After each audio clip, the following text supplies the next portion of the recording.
the end of the 70s, I designed the Gibson V black and white, and then that started becoming my trademark. But the thing is, what I did with the Flying V, nothing is calculated or premeditated. It's all based on circumstances. Because I was playing with Kirk Hammett, you know, at the Eddie Trunk show, and he asked me some questions, and how do you get vibrato? And I told him, well, you put the guitar between your legs and go with your whole arm.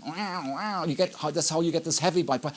Oh, that's why you were standing like that. I said, yeah, that's why I was standing like that. So all of this positioning that I had, that people thought like, wow, you know, that looks really good. It was not based on wanting to look good. It was to be able to play a certain way, you know. But Rudolf, he copied all of that, you know, because I guess he thought it looked cool, and so he wanted to look cool, and he copied it. And many people thought it looked cool, and they copied it, you know. And so they all were standing there doing that, but they had no idea that I did it for a reason.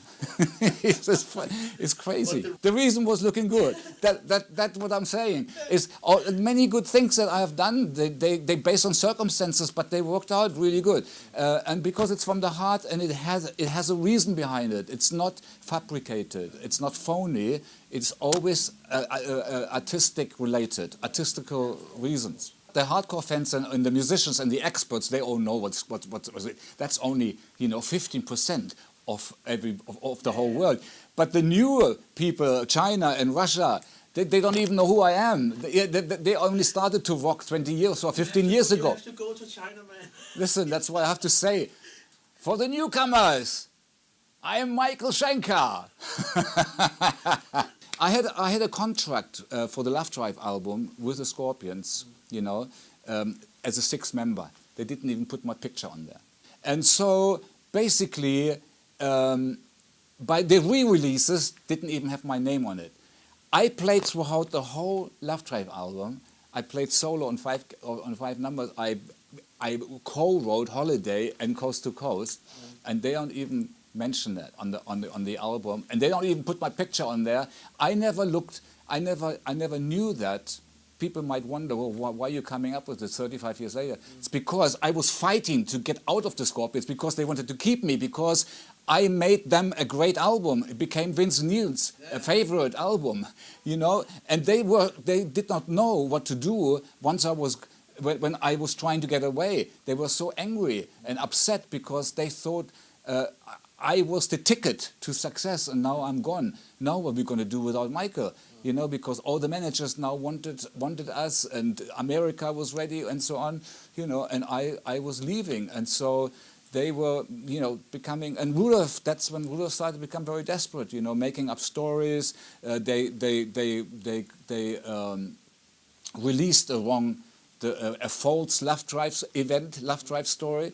It did not happen the way they talk about it. You know, it completely worked the opposite. Rudolf was crying on the phone, begging me to stay with the Scorpions. I said, Rudolf, I cannot do this. I've just been with UFO.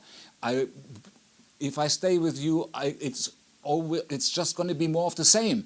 I have, you know, I need to do something else. I have had, you know, the successful life in the fast lane there. It's not for me. I'm a musician, you know. I tried one more time when he was on the phone crying, you know, but I had to run away because I was 7 years younger. They always manipulated me in any way, you know, and so... The little brothers kicked around? Yeah, it's almost like he thought he owned me. Yeah. Well, I mean, my middle years, there hasn't really been any, I would not call hard times, because I call them crises are my teacher.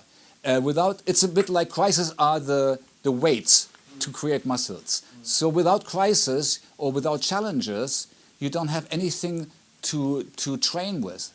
Yeah. So you have to have, and my life design, I can see very clearly, it was I came here in the beginning, made my musical contribution in the 70s, then it was used in the 80s and copied by the 80s musicians. That's when I kind of withdrew, but not really, but tried to. And so people started to copy and using that, commercializing the music that I wrote, or the people who wrote in the 70s, commercialized that, made it more accessible and easier to understand for the white audience.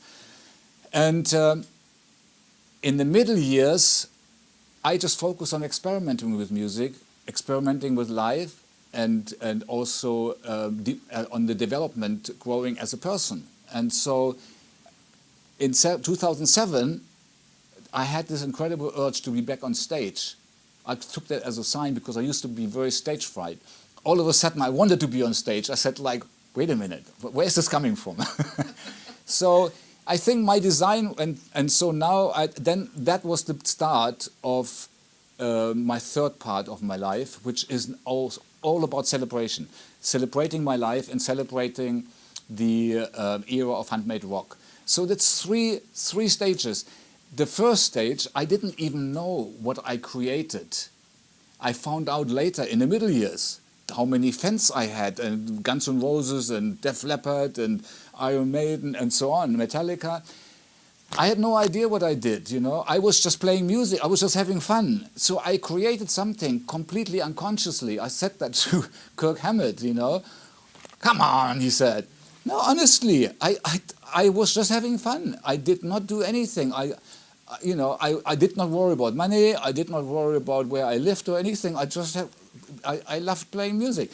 And so in the middle years, that was the time when I learned about life. The hard way. That was the part for me. Okay, Michael, now you take a break. Now the middle years, you're going to learn about, so that you will understand what happened to you in the first part of your life. And that's what I understand today. And you know, in 2007, all of a sudden I had this urge to be on stage like never before. I went like, this is crazy.